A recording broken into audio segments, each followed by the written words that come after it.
What if I told you you've been decluttering the wrong way? Sounds strange, doesn't it? We're always told to throw out what we don't use, to toss, to donate, to cut down. But it never really works. Because you hesitate. You argue with yourself. You keep far more than you should. The Amish do it differently. Backwards. They don't ask what to remove.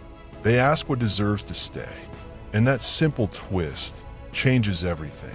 It feels less like losing, more like choosing. Today, here on Rustic Pantry, we're diving into the Amish secret.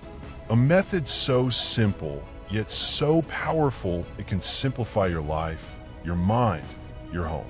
Let's start with an empty room, and let's see what truly deserves to come back in. 1. The strange simplicity of the Amish. Step inside an Amish home. It feels different the moment you cross the threshold. The air is quiet, almost heavy with calm. No buzzing televisions. No shelves bursting with decorations bought because they were on sale. Instead, you see only what is needed. A wooden table, polished but simple. Chairs that have served generations. A quilt, neatly folded, made by hand, not bought in a rush. And it strikes you, the space breathes. It has room. It has purpose. They live without the weight of endless clutter, and you feel it. The Amish don't cling to things the way we do. They don't hoard just-in-case items. They live with less, yet somehow it feels like they live with more. More peace, more clarity, more space in the heart. Their way of life whispers something we forgot. You don't need more stuff. You need more meaning. 2. Why the backward method works. Here's the twist.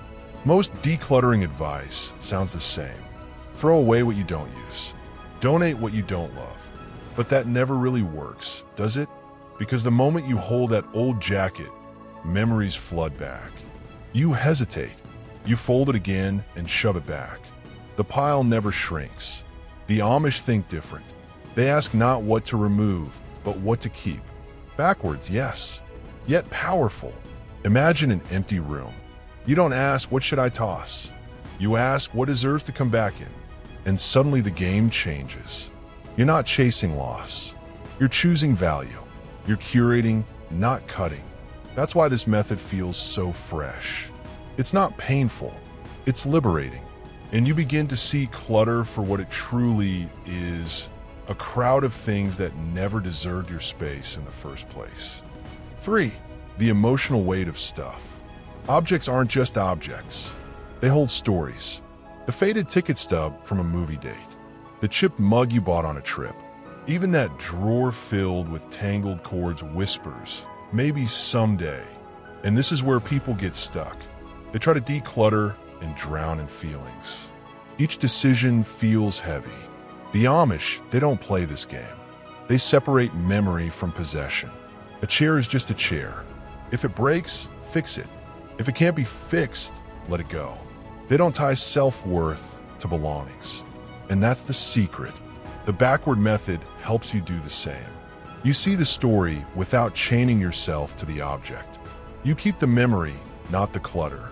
Slowly, you realize you've been carrying not just things, but the weight of old selves. And when you finally let go, it feels like breathing again after years of holding your breath. For starting with empty space, picture your room right now. Take everything out in your mind. 4 walls, bare floor, a blank stage. What comes back first? The bed, of course. Then maybe a lamp, the one that casts soft light at night. The table where you write or eat. Slowly, piece by piece, only the essentials return. You don't imagine the dusty box in the corner. You don't imagine the pile of clothes you barely wear. You bring back only what matters. That's the backward method in action. The Amish live this way daily. Their homes are curated like a gallery of usefulness. Nothing stands without reason. Each thing earns its place. And if it doesn't, it never comes back. Try it once. Empty a drawer. Then ask, what deserves to live here again? The silence in that question is powerful. It shows you what really counts. 5. The power of limits. We hate limits. We want endless shelves, bigger closets, more space. Yet the Amish thrive with boundaries. One table, one coat, one sturdy tool that lasts decades. And it works because limits sharpen choices. They force you to ask, is this worth the space? You can borrow that idea. Set a rule. One drawer for kitchen gadgets, one shelf for books, one bag of seasonal clothes. That's it. Suddenly, every new item must compete for space. And you'll notice something strange. You don't feel deprived. You feel free. Because with fewer options, your mind rests. You stop scrolling through 10 jackets every morning. You stop losing things in piles. The backward method loves limits. It feeds on them. And soon you realize, life feels lighter when space feels sacred. 6. The hidden cost of clutter. Clutter doesn't just fill rooms. It drains you. It steals minutes, hours, days. The mess on the desk distracts your mind. The overflowing closet turns mornings into stress. You waste time searching. You waste energy deciding. And slowly, without noticing, you live in constant noise. The Amish do not live this way. They don't drown in clutter. Each item has a role. Each role has a place. That's why their spaces feel calm. The backward method reveals this cost. It shows you how much energy is tied to stuff you don't even care about. By keeping only what matters, you reclaim time. You reclaim peace.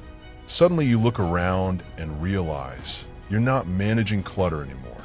You're managing life. 7. Decluttering as a life filter. Decluttering isn't just about things. It's about who you are becoming. Each item you choose to keep reflects values. A stack of unread books? Maybe you value appearances more than growth. A drawer filled with tools you never use? Maybe you cling to just in case instead of trust. The Amish filter life through faith and family. If something doesn't serve that, it doesn't stay. You can do the same. Ask yourself, does this item reflect my values? Does it help me grow? Or does it just sit? Slowly, decluttering backward becomes more than cleaning. It becomes a mirror, a test, a filter. You start to see yourself in the things you keep. And maybe you change because of it. 8. How to begin in practice. Start small. Don't attack the whole house at once. Pick one drawer. Empty it completely. Feel the space bare. Then, hold each item. Ask, will this return? If yes, keep. If no, let go. That's the practice. Then move to a shelf. Then a closet. A room. Do it slow, like the Amish pace of life. There's no rush. No deadline. Each step is progress. Each small corner you reclaim gives a taste of freedom. And soon the rhythm builds. You'll notice you stop buying useless things. You start thinking before bringing anything new in. The backward method plants itself in your habits. And from there, your whole life begins to shift. 9. The unexpected rewards. At first, you expect only clean rooms, but the rewards cut deeper. You sleep better because your bedroom feels calm. You feel lighter because your mind isn't drowning in visual noise. You save money because you don't shop to fill emptiness. You save time because you don't hunt for lost items anymore. Slowly, you see what the Amish already know. Less really is more. More peace, more clarity, more presence. You discover that life was never meant to be buried under piles of things. And you start to crave space. Open tables, empty shelves, silence. It becomes addictive, this freedom. And once you taste it, clutter feels unbearable. 10. Living the lesson every day. Decluttering isn't a one-time purge. It's a mindset. The Amish live it daily. They don't ask once a year what to keep. They ask every day, before buying, before storing, before keeping. You can too. Each new object must earn its place. Each old object must prove it still matters. That's the daily filter. Slowly, your home transforms. Not just cleaner, but aligned. Not just simpler, but truer. You begin to live lighter, freer. And maybe that's the real secret the Amish carry. Not that they own less, but that they own with intention. And in that, you find a genius method for life itself. Declutter backwards, choose carefully, live fully. And that's the genius of the Amish backward method. Not a purge, not a race, not even about throwing things away. It's about choosing. It's about intention, about creating space that breathes, space that feels alive again. When you try it, you'll see less clutter doesn't just change your room. It changes you. It slows the rush. It clears the noise. It reminds you what matters. So maybe the Amish had it right all along. Maybe the backward way is the better way. This was Rustic Pantry. Thank you for listening, for being here, for daring to think different about your space. If this spoke to you, stay with us. More simple living, more stories, more ways to find peace in a noisy world.